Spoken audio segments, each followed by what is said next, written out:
First I want to welcome Garry Zlotnik. Gary's a member of our congregation and a cherished member of the broader Jewish community as well, and a longtime supporter of many organizations and institutions in the community. Gary's primary objective is always and has been his clients and their financial well-being, working with successful business owners and executives, his high net worth families and individuals. Garry is there through the full cycle of his client's business, circumstances, and life changes, providing trusted financial advice, never more needed than in the midst of a global pandemic, that's for sure. And as we all know, and I know personally, Garry is a passionate leader and has served as executive and board member to many highly respected industries and community organizations over the span of 35 years. I could list them all, but pretty much it would be easier to list the organizations you have not served on the board for, Garry. And an interesting just aside, when I first arrived in Vancouver 7 years ago and I would attend these fundraising functions, I seemed to always get sat. Garry and I always sat at the same table for almost every function. And it was a pleasure to get to know you that way, and then through your wedding and joining the synagogue. And so Gary's joined by John McKinney, who's president and portfolio manager at ZLC Wealth. As president and portfolio manager, John holds overall responsibility for client relations, business development, and administration. He brings with him nearly 30 years of financial sector experience in both portfolio management and accounting. John is also well-versed in independent investment management, having previously represented Duncan Ross Associates as president and overseeing all aspects of the operations from compliance and administration to client services and portfolio management. So I'm going to turn it actually to the two of you. I think you've prepared a little bit of an overview for us.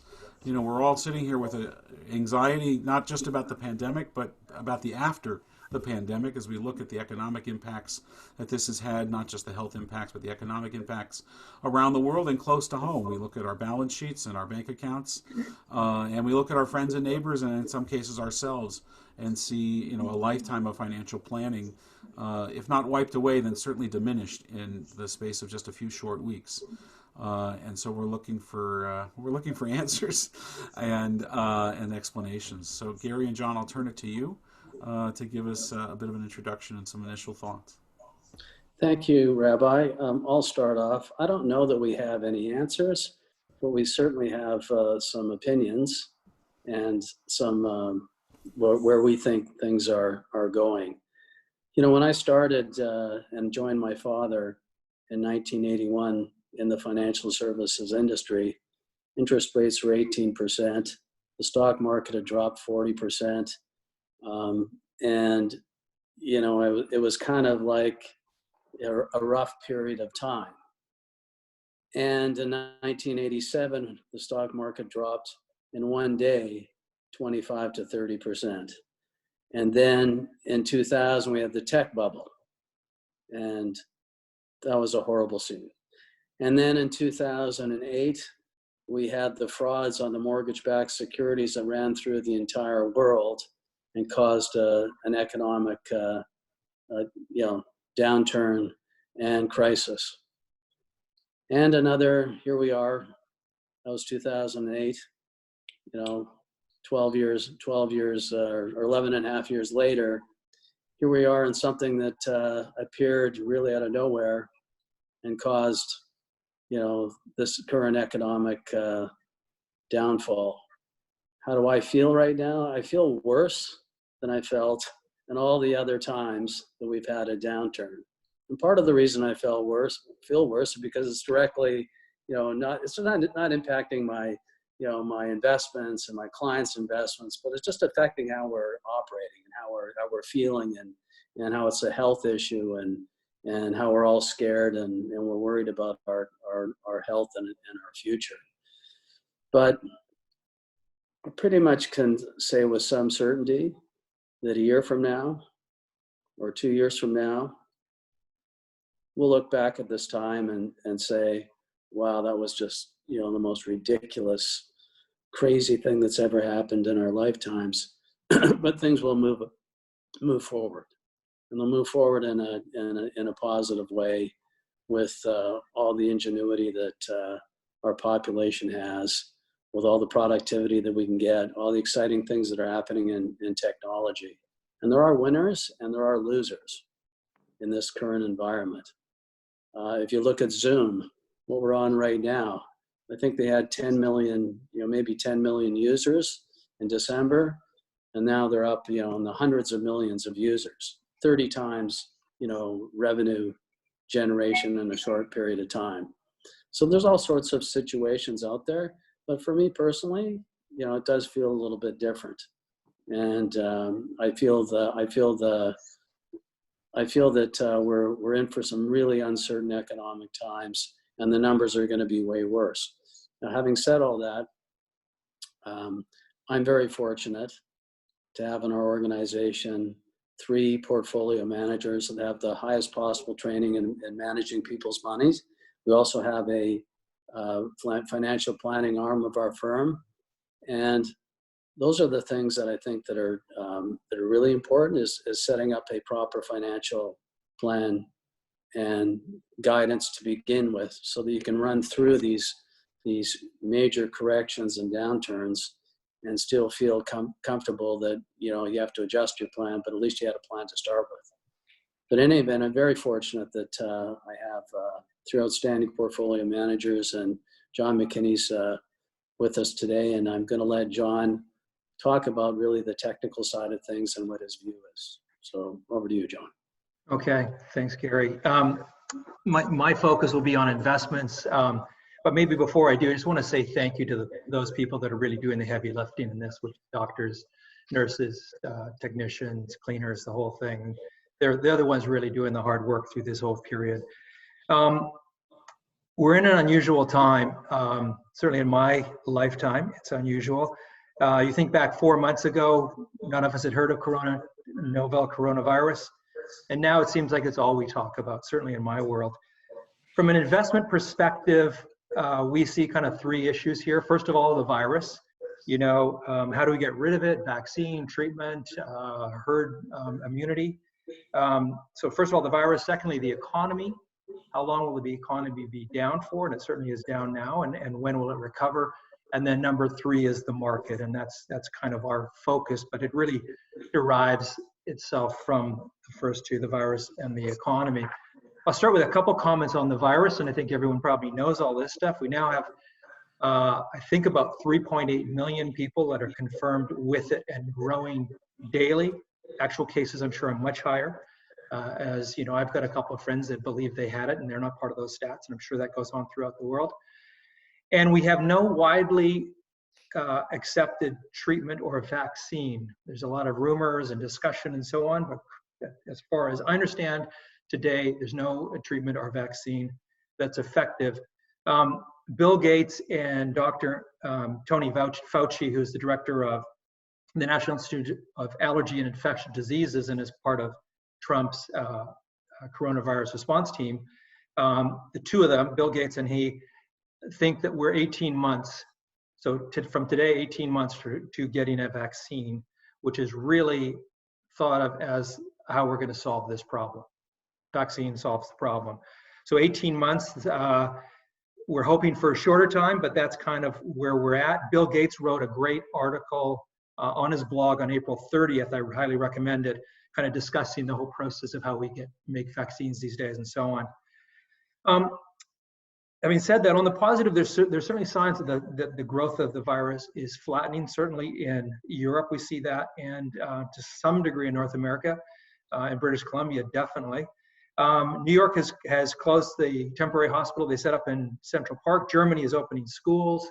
Italy is now permitting construction. Spain is allowing some small business to open. So we're starting to see a move towards some normalization, although we are concerned about what that will lead to in terms of additional deaths and our additional cases and deaths, I guess. China, where it all began, has really kind of stopped the virus in its tracks. They're around 80-something cases, if you trust their numbers, which we don't necessarily always do.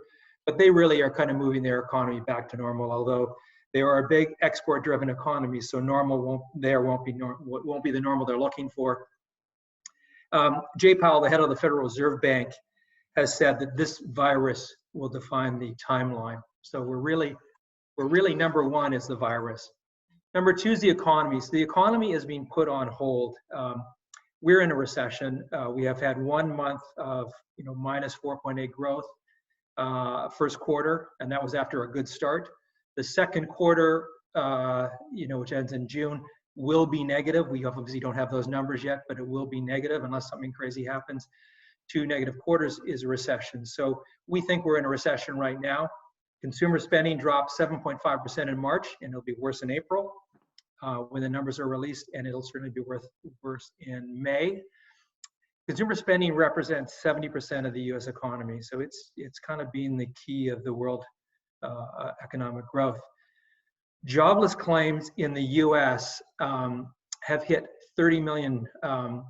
Last week hit 30 million, a massive number. The weekly update in jobless claims is getting less than it was before, but it's still adding to the total. We're at about 16.4% unemployment. The unemployment rate in the U.S. is projected to be 16.4 next month, and it may still be getting worse. There is a lot of economists that believe that we may hit depression level like unemployment. The highest rate of unemployment during the Depression in the 30s was 24.9%. So we're moving in that direction, which is pretty scary. PMI, or Purchasing Manager Indexes, which is a big driver of economic growth, have hit lows in Europe, 31% in Europe and 27% in China. Anything below 50 is a contraction. The US was 49% in March, and April down to 41%, so trending in the wrong direction. So that's a problem. And on top of all this, we have the issue of trade, which was the topic, say, going back to January, December. Trade between China and the US, which was under pressure. There was an initial deal done between China and the US, but we're now seeing that the US administration is to some degree blaming China for the outbreak of maybe unfairly, for the outbreak of coronavirus. So we're not optimistic that US-China trade is going to move into a better territory, certainly in the short term, as we anticipate the US election in the fall. And the Democrats, Joe Biden is also playing the negative card on China as well. In Canada, I'm jumping around here a little bit, but in Canada, one of the big issues is the price of oil. On March the 9th, Russia decided not to support Saudi Arabia in reduction of their oil output. The issue there is they were constricting their supply, and yet the shale producers in the U.S. kept increasing their supply. U.S. had become the biggest producer on the planet, and Russia wasn't happy with that, so they decided to take off their hold, and Saudi Arabia did the same thing. It caused the price of oil to actually drop into negative territory, which it had never done before. It's regained its price in the last couple of weeks. It's up to about 23. It's down today, but up to about $23. So things have improved a little bit there, but that is certainly a big issue for Canada. Oil, Canada has always been kind of considered a bit of a petro country, and oil has continued to be a big part of our economy, much less today than it was, but still a big part of our economy. On the plus side too, TransCanada, or TC Energy, is now going ahead with the TransCanada pipeline and the Keystone pipeline, as well as the TransCanada pipeline. So some movement there. So those are positive things. So again, the issue is, when do we get back to normal in the economy? And again, this is really an issue about the vaccine, how we get a vaccine to treat this. The other kind of issue to focus on in the economy is the U.S. administration, and all administrations around the world are doing pump priming. Fiscal stimulus is over $2 trillion in the U.S. If you throw in now, what is equivalent to quantitative easing or bond buying, the U.S. fiscal stimulus is now around $6 trillion.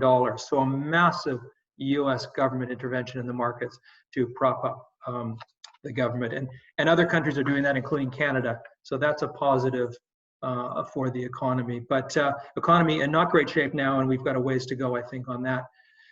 Moving to the market, the 2020 bear market, so in this case, a drop of 30%, took 22 days. That was the fastest bear market in the history of markets.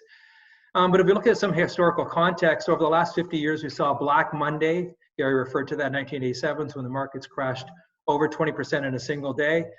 We had the tech bubble in 2000, which saw the NASDAQ drop 66%. We had the great financial crisis of 2008, 2009, where we had about a 60% pullback in markets. And in all cases, so the kind of the last big three, the markets recovered and then gained some. So we've been through bear markets before.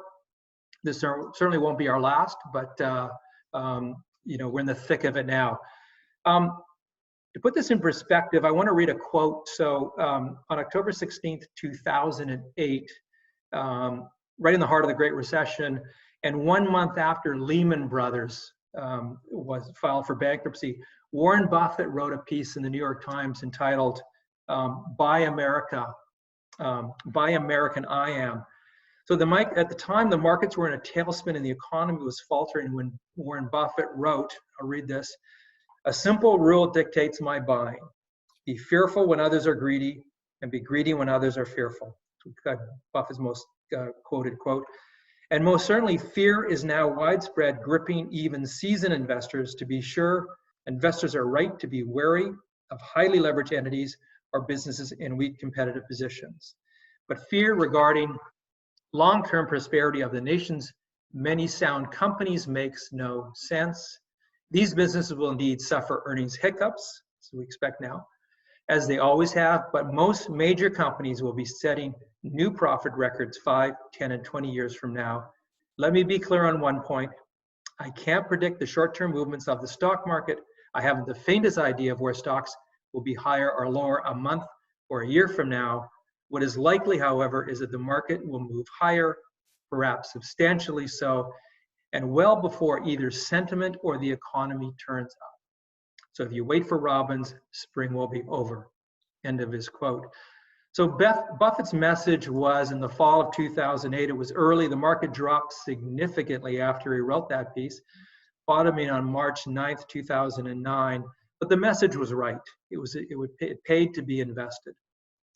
One of the key drivers of the market, we talked about the Fed, one of the key drivers of market appetite or risk is driven by the Federal Reserve Bank. The Federal Reserve Bank is showing that it's basically prepared to keep adding liquidity to the market, to the economy and to the markets going forward. And they've reduced the federal funds rate to 0 right now. So Federal Bank is pushing this market forward, pushing the economy forward. And there's an old expression which says, don't fight the Fed. This point was bang on in April of 2020, last month, which was the best month for equity since 1987. And the S&P 500 was up 12.7% in April of 2020. So that was the Fed kind of getting the market's attention. Here's one more thought, kind of on the positive. Sort of on the positive. The Spanish flu lasted from January 1918 to December 1920. Cities around the world were on lockdown. A quarter of the world's population, or about 500 million people at the time, were infected. And the death toll was estimated to be between 50 and 100 million people. The Dow Jones Index in 1918 was up 10.5%. The following year was up 30.5%. And from 1921, it rose 500% in the decade that followed. And at that time, the US Federal Reserve didn't cut rates. It actually moved rates up, and there was no fiscal stimulus. So we do need to kind of look through these. That puts it in kind of historical perspective. That is the one kind of historic example that may be somewhat analogous to what we're going through here. It was a horrible event, as we're going through now, but in terms of investing, it was the start of some positive markets. Morgan Stanley predicted that there'd be significant US GDP growth in the second quarter, the quarter we're in right now, of minus 30%, and that certainly looks like the case. They made this a few weeks ago. But with significant upgrowth in the second quarter, they probably have revamped that and moved it back to at least the fourth quarter, but significant growth of kind of equivalence in the following quarters. And JP Morgan recently said this: risky markets should remain volatile as long as the infection rate creates uncertainty about the depth of the duration of the COVID recession. But enough has changed fundamentally and technically to justify adding risk systematically. Most risk markers have probably made their lows for the recession, except perhaps oil and some emerging market currencies. So this was written around the time the market bottomed in mid-March. It bottomed March 23rd. This was written just after that. We have had a significant recovery from that, so they would revise that wording, but they were certainly kind of getting at that markets had kind of reevaluated their levels. So how do we approach this as investors? We can't tell you what the market will be tomorrow or next year or next quarter. Market timing is really impossible, as Warren Buffett said in that quote I read. What we can tell you is they think there will be a bottom, and we think holding investments in companies that can weather, key point, companies that can weather this storm will be profitable long term. We think it is time to have some assets invested, and in the coming months to consider deploying excess cash when we do see that the market may be bottoming, and that's a difficult call to make, but we do think that will happen. Insider buying of S&P 500 stocks in March hit its highest level since 2008. So there's a positive. And just in terms of how we approach, I'll just kind of wind up by saying this. So as investors, we take a long-term view. We have reasonable diversification across different strategies and holdings. We pick good managers who oversee and rebalance portfolios. We invest with conviction. We don't just buy the index. We invest in small and mid-sized companies. They often fly under the radar, but again, balance sheets are important. We have a value style, which means we invest like a business owner. We don't just trade. And we consider investments like real estate, long-short funds, and true hedge funds. These are often neglected by retail investors. And we keep our fixed income conservative. We don't reach too high for yield. We think, on balance, taking this approach in the long term provides the best returns for investors. That's my kind of comments, Rabbi, on what we see today. Some good, some bad. I'll kind of hand it back to you for questions. Thank you, John. Thanks. Before I get to my questions, I want to remind everybody who's watching, if you're watching us via Zoom, you can use the Q&A button down at the bottom to put your questions in there, and others can have the opportunity to read those questions and to vote them up if there's specific things that seem to be trending. I do have a couple of questions I wanted to start with. First, I just want to thank you for that really broad and important overview. I come at this obviously as a rabbi, but our tradition has long seen the connection between the spiritual and the physical. I mean, there is a passage in Talmud, im ein kemach ein Torah, im ein Torah ein kemach. If there's no sustenance, there can be no spirituality, no Torah, and if there's no Torah, there can't be any sustenance. And so these things do go hand in hand. We do know that what sits in our bank account affects what sits in our heart or our mind and our soul, and vice versa. And while money can't buy you lots of things, that sense of relative security and being able to plan for your and your children's future is an important part of our emotional and spiritual health. So this isn't just about bucks and cash on hand. Mm-hmm. So to your point, and I know you said you can't predict what the market's going to do tomorrow or next week or next month. But what is your outlook? So now I'm going to ask you to do what you said you couldn't do. Yeah, sure. Yeah. What's your short-term and medium-term outlook for the markets? Well, the market, if we take the Dow as kind of a guide of what the market's done, the market was just under 30,000 in February when it peaked, and it rolled all the way back to about 18,900. From that point, we've had a recovery. So we're down today, and we were down a little yesterday, but we were up over 24,000 now. So we've had a pretty significant recovery in the markets. And Garry and I have chatted about this. We certainly are concerned, as are a number of people in our industry, that we haven't, that from this level, we may see a retraction again. And the issue is we're going to continue to see bad numbers coming out of the economy. And we could see this market pulling back from here, from these levels, because the market is fairly high. We think that things are moving in the right direction in the economy, but we do think there will be kind of recurrence of infections in different parts of the U.S., for example. The virus is really taking off, unfortunately, in countries like India and Africa and so on. So there's kind of the whole emerging market issue with this thing.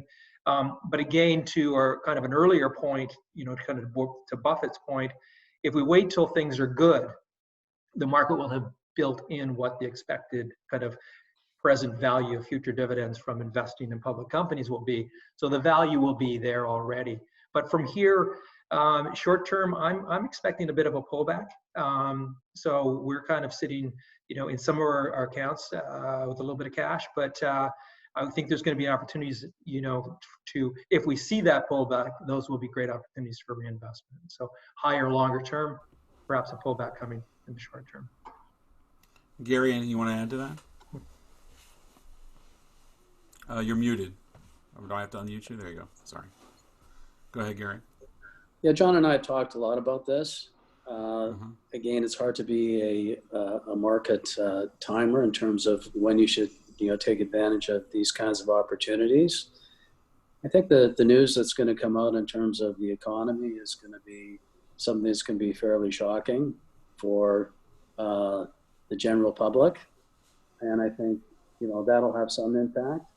And I think also people's habits, consumer spending is going to be way worse, even post-pandemic than it is right now. I think we're all sort of looking at overspending money on how we're spending it, doing things differently, spending a lot of time at home. And so I think a lot of that will probably carry over post-pandemic. So, that's definitely going to have impact on the economy. And so I'm in the camp that says that, we're not going straight up from here. There's going to be some fairly volatile times over the next period of time. Yeah, I look at the ripple effects that this is having on, just things like we were talking earlier about a wedding, and then the caterer, the florist, the hairdresser, the seamstress, whatever it is, all of those people that are impacted by that one event, which is pretty commonplace. They happen every weekend, and there's whole industries that are built around them. And if those aren't happening, all of those industries, I saw a thing on the news the other day about a caterer.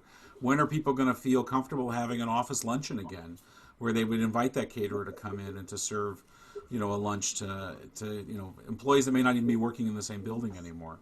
So all of those things, will we return to what was, or is it going to be a new version? And the opportunities that come with all the new businesses and industries that get created out of necessity, and it being the great mother of invention. But I'd like to talk for a second. We're getting one or two questions online, and I'll come to them in just a moment.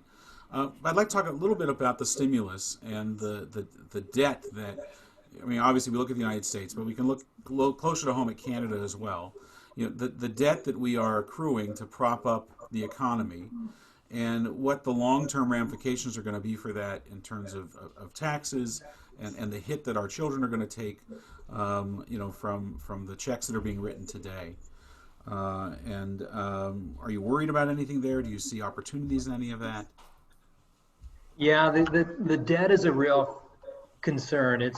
I support it. I think most people support it, in the market that in the world that we need to do this to keep the economy going forward. But we are really strapping on a lot of debt. We're individual debt is increasing, not so much in the US, although, because savings rates are actually high in the US.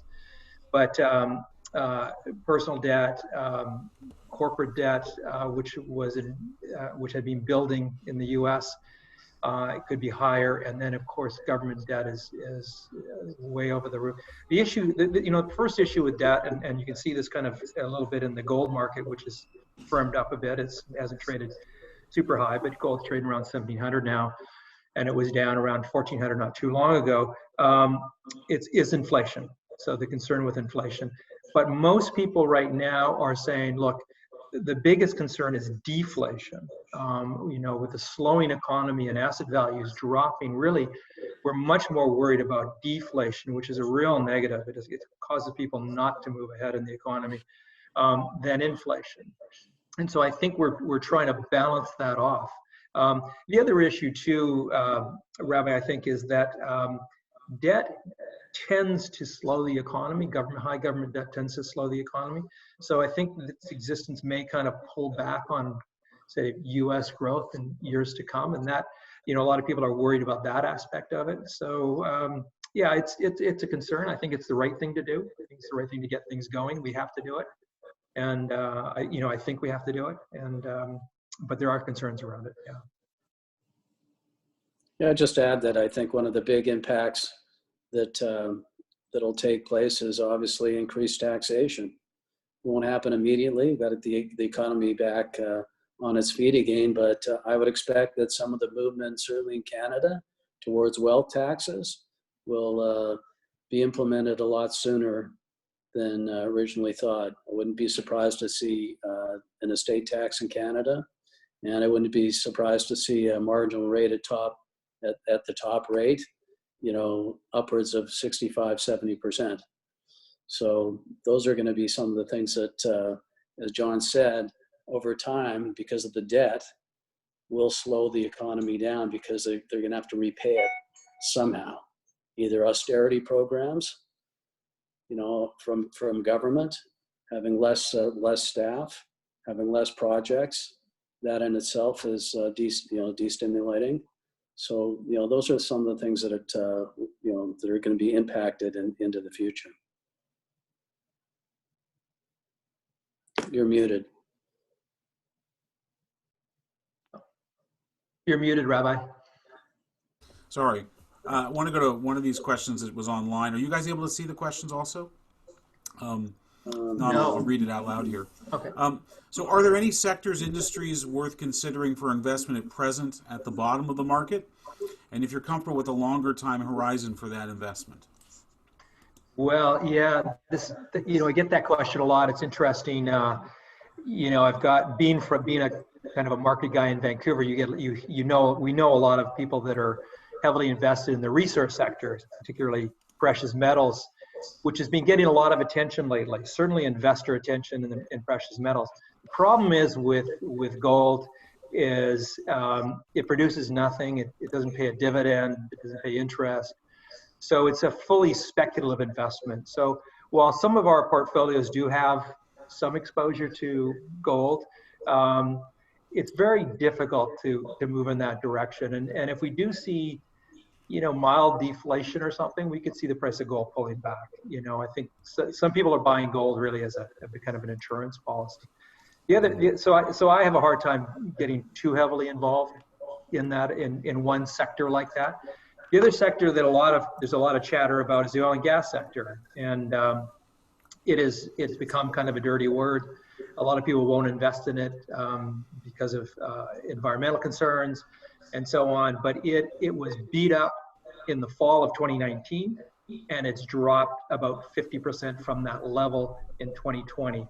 So it is absolutely rock bottom. So if you were aggressive, you could put a little bit of money into the oil and gas sector, but it's really dependent on the economy returning. And right now we've got all of the reserve capability, all the energy reserves are full now, all the storage capacity is full now. And that was what was driving the price of oil down, that we've really produced more energy than we can utilize. So I think that's a long story. I think maybe in a couple of years we'll see strength in energy, but I don't see, while the economy is slow, while people are not traveling, the CEO of Air Canada was saying there was one day recently where we didn't send any jets to the United States. I mean, that's a big deal for Air Canada. We're not traveling like we used to, and the same is for travel and cars and so on. So those are the two that jump out at us. What we look for in sectors is we look for companies that have good, strong balance sheets. So they'll survive. If this goes on for months, they can survive that period. They're not beholden to their debt holders, to the debt givers. So those kind of companies, and the companies that have the opportunity for growth on a go-forward basis is what we would kind of allocate to, and that's across the map. May not be things like hotels, airlines. Warren Buffett on the weekend announced that he had sold all his positions in airlines, saying that industry now has had a fundamental change, which is quite significant comment coming from kind of the world's most famous investor. But we look for strong balance sheets and companies that will survive and do well on a go-forward basis. Yeah, I'd like to just add, I think there's some tremendous opportunities in looking at companies and being that debt holder. John mentioned debt holders. I think every asset class pretty much took a hit from the peaks, no matter what it was, other than gold and other than having cash. Credit, where you have investment grade bonds in a solid company, it took a massive hit. And so in terms of when we have, when the recovery comes back, and as long as these bonds don't default, and you get your 100 cents on the dollar maturity, there's some really good opportunities in that space. So it tends to operate like a bond on the down when it goes down, and operates like an equity when things start to recover. Mm-hmm. So there are some good opportunities there, and we have access to a couple of managers in that arena. Mm-hmm. Speaking of cents on the dollar, one of the questions that comes in is about the Canadian dollar. People are thinking maybe a 60-cent Canadian dollar to the U.S. What are your thoughts on the Canadian dollar's strength? And I would add to that question that came online, the potential or the opportunities for more regional production, more, staying within your borders kinds of development of industry, the diminishing of globalization that may come as a byproduct of this, and maybe the opportunity to see new industries that develop in Canada that we had previously relied on long supply chains for. What are your thoughts on the U.S.-Canadian dollar? Yeah, David Rosenberg came out last week and famously said that he's a bit of a perma bear, but he runs his own economics group, and he was the one that suggested the Canadian dollar could go to 60 cents.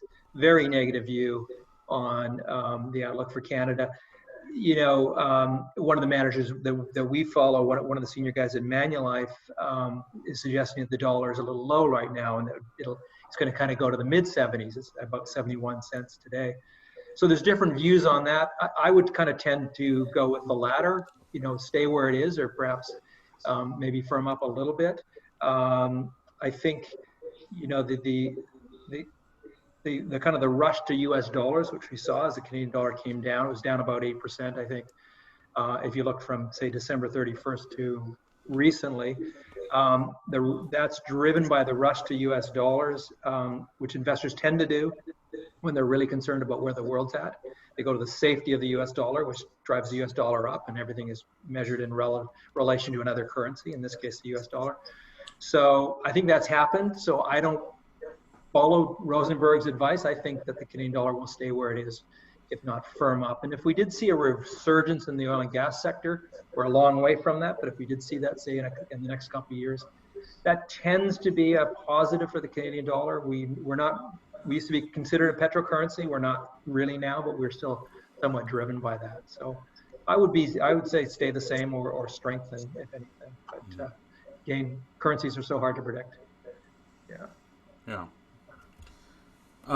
So, another question that has come up is, if I had cash on hand right now that I hadn't donated to the synagogue or to other important organizations, what would be your suggestion for the short term and the medium term to do with that cash? Yeah, that would kind of get back to our earlier kind of answer about the market. I might put a little bit in the market. We don't know. The market could rise from here. It's still a significant ways off its highs from February, although February's highs, many people were considered slightly overvalued. But you might put a little bit in the market, but I would be fairly cautious right now with investing. You can certainly allocate some to, as Garry mentioned, fixed income can be a very safe place to be. I mean, bonds are promises to pay. So as long as the promiser is able to make that payment, the value will go back to par. And a lot of investment grade bonds are trading below their par values. So if it's a $100 bond, they're trading below 100. So there's an opportunity there, and you're in a much safer part of the capital structure of the firm. The key is that you have to make sure you're with companies that will be there when the bond comes due. So room in bonds, and then we use some alternative strategies that use hedge strategies, long short strategies, and you can certainly allocate to those. One of our hedge strategies is up about 1.5% this year, so it's kind of weathered this horrendous period by being up 1.5%. So there's kind of safety in that strategy. It's market neutral investing, so it's investing that doesn't get tied to the market. So you can maybe make some allocations that way, but in terms of going long equities, the risk capital, I'd be very careful. Maybe part of it, but careful. Yeah, I'd add to that I'm a strong believer in what the term dollar cost averaging. So if we have $100,000 to invest, we'll put in $10,000 a month over the next 10 months. I think that's a great strategy. And if things really, hit a decline, then you have the option to obviously put more money in. I think that's a great way of stepping into this marketplace. I think more importantly is really understanding what your risk tolerance is. I think one of the problems that we've had is, since March 2009 all the way through to February 2020, it's been pretty much straight up in the U.S. markets, and people haven't really, and real estate. Real estate's been, everything's real estate, right? So I think it's really interesting now that we've had this current decline that, people have a better understanding of risk. And what you really need to understand is what your risk level is and what your tolerance is for risk, and having a plan developed based on that. Right. We don't know for sure, but it looks like Canada is going to pull out of this phase of the pandemic sooner than the United States. It looks like we've weathered it a little better for probably a variety of reasons that we didn't need to go into. But if the U.S. stays in a recession longer, how does that impact Canada, and what action should we take in our portfolios? Yeah, I think let me jump on this one. The difficulty, and my presentation about the economy, I talked a lot about U.S. statistics, and we really need to be focused on what the U.S. market is doing, just because they are so much bigger than us. It's about a 10 times bigger economy than the Canadian economy. So it's very difficult for the Canadian economy to really outstrip the U.S. economy. It has in the past, but it tends to be driven by exports. So a very strong resource sector. When China was building out back in 2011 and so on, the resource sector was strong. That allowed Canada to grow faster than the U.S. But really, the Canadian economy is so tied to the U.S. economy, and I think that we're going to have to kind of pay attention to that. This kind of bringing manufacturing back to North America, Rabbi, which you mentioned, I think we certainly have been seeing a little bit of that. I think virtually all companies are now analyzing where they're getting supply from, the safety of getting supply from countries like China, where there may be issues with importation and duties and so on. So I think there is more of that going on. And I think with the Canada-U.S. trade agreement that was recently done, we can participate in that as well. So I think there are possibilities for continued strength there, but I think we do really we will kind of track what happens to a large extent happens in the U.S. Yeah. A couple of questions came in online here. One of them is our outlook about real estate investments and trusts. And then I'll just ask the second question. Maybe they weave together. I don't know. The synagogue has had a great deal of interest and tried to provide leadership on our environment and climate change. And there was a big move before this pandemic to make sure that individual and organizational portfolios were green investing. Now we've seen the planet get a bit of a reprieve, short-lived for sure, but from this pandemic, the skies have never been cleaner, and the streets have never been emptier, that kind of thing. Is there an opportunity for investment in green initiatives, in renewable energies, those kinds of things in the midst of this? So those are two completely different questions, one on real estate and trust, the other on environmental investments. Well, I think let me just start with the real estate side. We offer several real estate funds, and the real estate investment trusts have obviously been hit particularly hard because, are they going to collect rents? Right now, when you think about it, if you own an apartment building, the government's helping the tenant pay the rent. And there's so much government stimulus to help people pay rents, and there's rent reductions, and there's commercial rent reductions, and all these things. And the issue is going to be going forward, when you think about it, is what's going to happen when that stimulus stops? Are people going to be closing their businesses? Are we seeing permanent damage on the real estate side? So, I think there's definitely some opportunities. I think the ones that, the the types of companies that we want to look at are and real estate investment trusts that weren't borrowing money to basically pay their distributions to their investors. If there are real estate investment trusts that aren't over levered, I think there's some really good opportunities in that space. But it's really, again, really interesting. Real estate really hasn't had a big hit like it's happening right now. We haven't seen that since 2008, and really in 2007 to 2008, it wasn't as bad as it is right now for real estate. But there's certainly opportunities, and I think there's going to be a lot of casualties in the real estate arena. Mm-hmm. I would agree with Gary, and then maybe just add that if you're looking at the kind of Canadian real estate, the numbers coming out of Toronto for last month were horrendous in terms of the drop in activity in the Toronto market. And Vancouver is kind of in a similar space, with a lack of supply and demand and transactions being way down. There's a lot of concerns locally with real estate values due to the new rules around divulging ownership of properties and so on. It kind of applies to high-end property more in particular. So there's a lot of ups and downs. But I agree with Gary. I think there's opportunity with well-managed real estate in the appropriate markets and with proper diversification and not excessive leverage, because as the economy returns back to normal, we will see that. But I would kind of look at, say, Vancouver real estate. I think there's more factors involved that need to be looked at when you're kind of valuing just the Vancouver real estate, for example.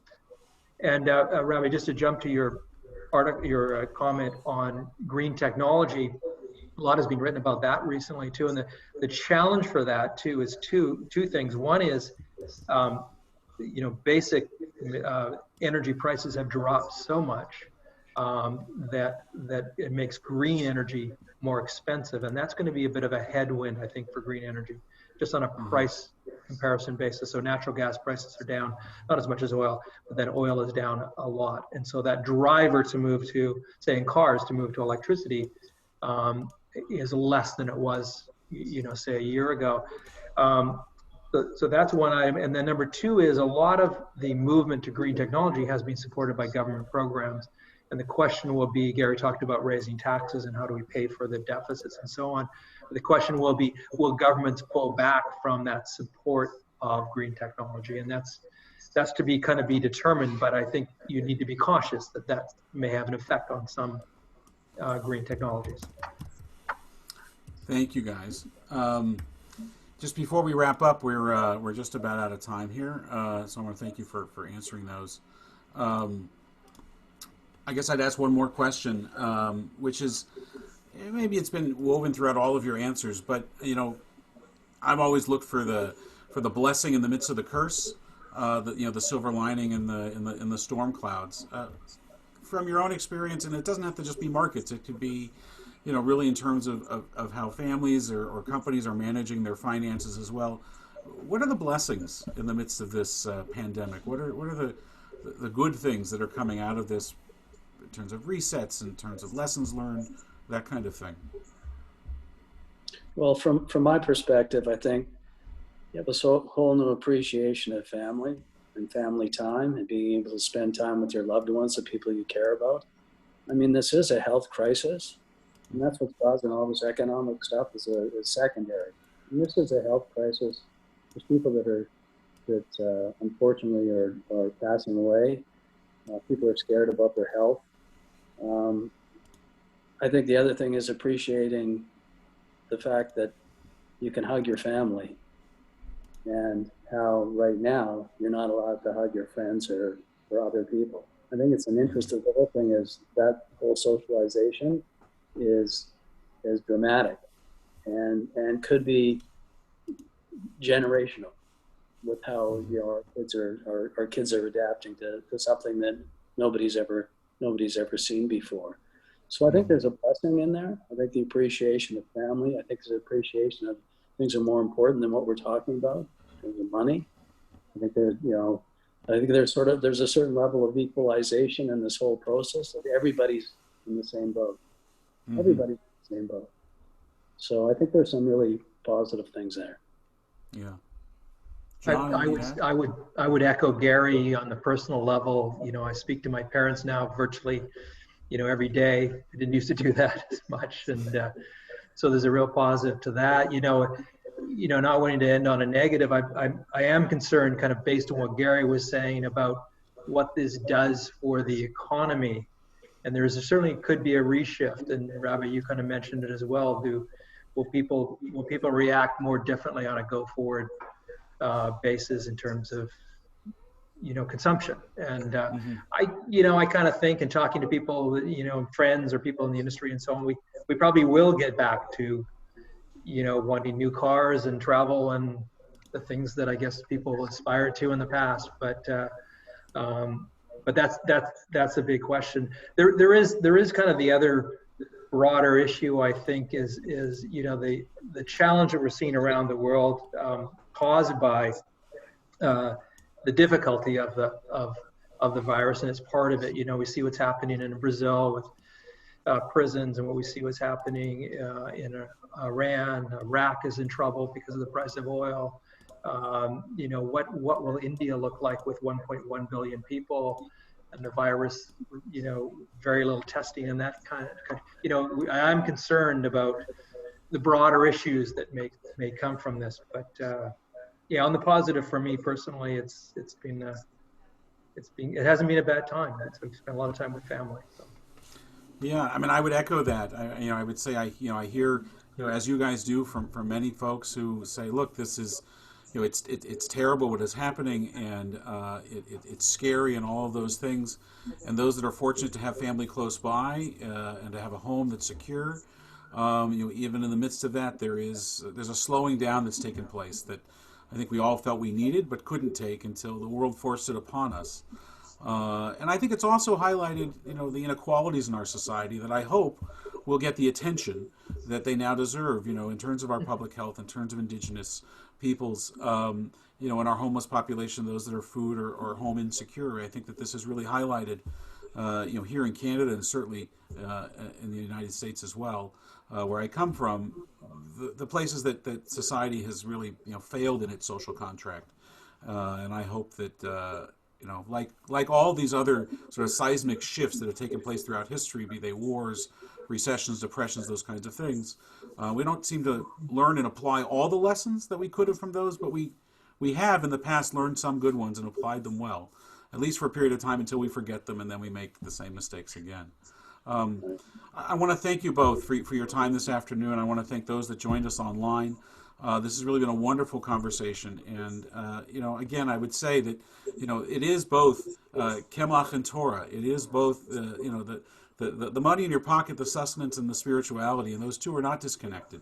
One allows us to do and express the other, and so I thank you for adding a spiritual level to this also, and helping for some of us, if not fully removing our anxiety about the economics of the situation in the moment.